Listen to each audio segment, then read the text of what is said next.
Ragazzi, il tempo in effetti sta cambiando pure qua, anche se come potete vedere, ragazzi, qua di pioggia proprio quasi nulla, solo queste belle nuvolone che forse potranno portare pioggia più tardi, però per adesso, ragazzi, di pioggia qua a Salerno è così.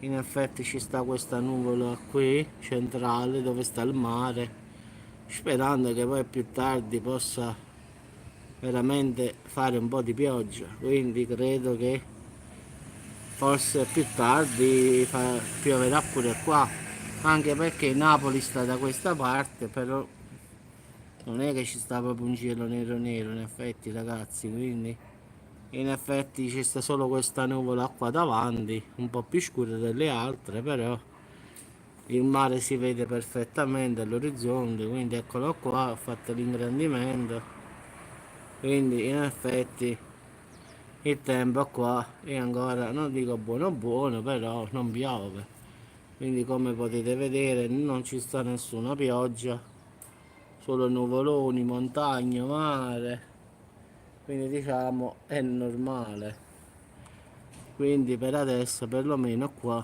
non piove, quindi dobbiamo aspettare una nuvola di Fantozzi come a Francesco in effetti, quindi quest'anno questi nuvoloni però nulla di che.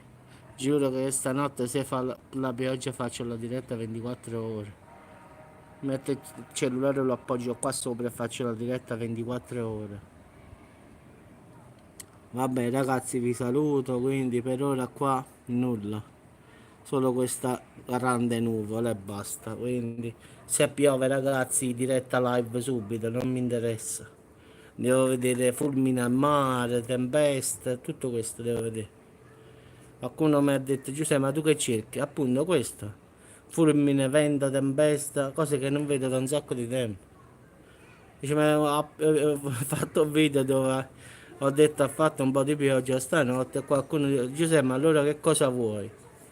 Appunto, un bel tempesta di quelle fatte a tempesta, non un po' di pioggia che non serve a niente.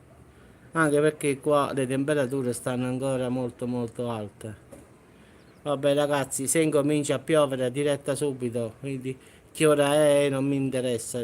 Io fino alle 2 stanotte sto sveglio, poi non lo so, io spero che venga prima piove. Vabbè ragazzi, buon appetito a tutti, non mangiate assai, ci sono in Marocco. Ciao ragazzi, ciao.